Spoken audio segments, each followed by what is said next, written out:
So guys, आज के इस वीडियो में मैं आप लोगों को बताने वाला हूं कि आपके लिए एयर फाइबर बेस्ट होने वाला है या फाइबर बेस्ट होने वाला है। अब देखो, एयर फाइबर जियो का भी आता है, एयरटेल का भी आता है और बीएसएनएल का भी आता है। खैर, बीएसएनएल का तो बहुत पहले से ही आ रहा है, बट एयर फाइबर अभी जियो और एयरटेल का काफी ज्यादा लोग यूज कर रहे हैं और फाइबर भी यूज कर रहे हैं। तो आपके लिए क्या बेस्ट होने वाला है वो मैं आपको इस वीडियो में बताने वाला हूँ, आपके एरिया वाइज, आपके बजट वाइज, कि आपका बजट क्या है, आपका एरिया क्या है, आप कहाँ रहते हो, वो सारी चीजें जान के और समझ के मैं आपको बताऊंगा आपके लिए कौन सी कनेक्टिविटी बेस्ट रहेगी। तो चलो फिर वीडियो को स्टार्ट कर लेते हैं। बट वीडियो को स्टार्ट करने से पहले आपसे एक छोटा सा रिक्वेस्ट है, अगर आप इस चैनल पे नए हो या फर्स्ट टाइम ये वीडियो देख रहे हो तो प्लीज हमारे चैनल को सब्सक्राइब कर दो, क्योंकि हम चाहते हैं कि जल्दी से हमारा 1000 सब्सक्राइबर हो जाए। तो चलो फिर वीडियो को अभी हम स्टार्ट कर लेते हैं। तो सबसे पहले हम यहाँ पे बात कर लेते हैं एयर फाइबर के बारे में। पर्सनली मैंने एयर फाइबर लगवाया था अपने घर में, तो मैंने कौन सी कंडीशन देख के एयर फाइबर लगवाया था। अगर मेरे पास ऑप्शन होता तो मैं एयर फाइबर कभी नहीं लगवाता, क्योंकि first of all air fibre का जो आपको सब्सक्रिप्शन होता है, monthly subscription basically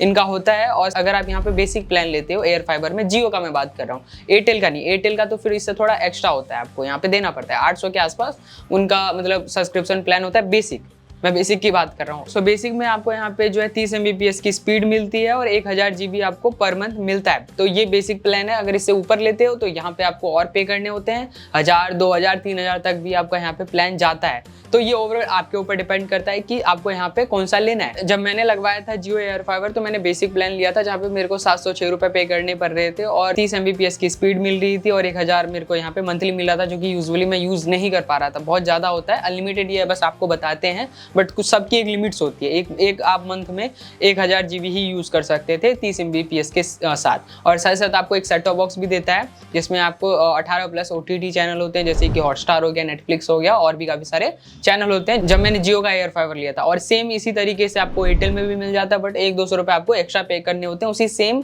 basic plan को लेने में। बट वहाँ पे क्या था, एयरटेल में जो बेसिक प्लान था वो 40 Mbps से जो है स्टार्ट हो रहा था। तो वो आपके ऊपर डिपेंड करता है कि आपको 40 Mbps वाला लेना है या 30 Mbps वाला लेना है। तो ये ओवरऑल आपके ऊपर डिपेंड करता है कि आप एयरटेल का लगवा रहे हो या जियो का लगवा रहे हो। अब देखो, यहाँ पे जो एयर फाइबर है ये मैंने इसलिए लगाया था क्योंकि वहाँ पे ऑप्शन ही नहीं था, क्योंकि मैं रूरल एरिया में, इतना भी रूरल एरिया नहीं था, बट स्टिल वहाँ पे आपको फाइबर की कनेक्टिविटी नहीं थी। जो लोकल ब्रॉडबैंड होते हैं, यानी कि लोकल जो वाईफाई वाले होते हैं, वहाँ पे वो वाला ऑप्शन नहीं था, और था भी तो बहुत दूर था। मतलब जो सिटी, जहाँ पे एक मार्केट एरिया होता है तो वहाँ पे रहता है, तो वहाँ से लाने में मेरे का जो कॉस्ट है वो बहुत ज़्यादा बढ़ रहा था। मतलब लगभग वो यहाँ पे मेरे को बढ़ रहा था 15-16 हज़ार रुपये।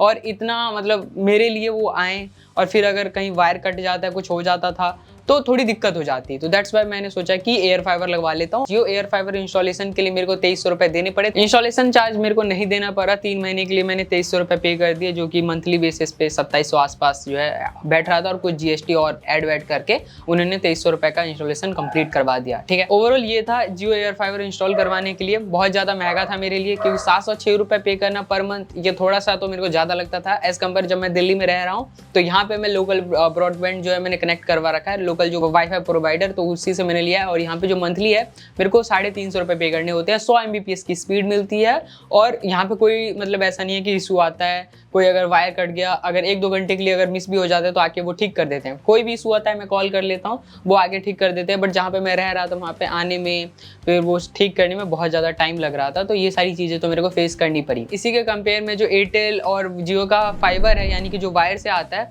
उसका सब्सक्रिप्शन कम है, यानी कि 300 कुछ रुपये, आपको 399 रुपये मंथली पे करने होते हैं, प्लस GST में भी वहाँ पे ऐड होता है। तो वो आप देख लेना, 500 रुपये जो मंथली बेसिकली देना होता है आपको फाइबर में।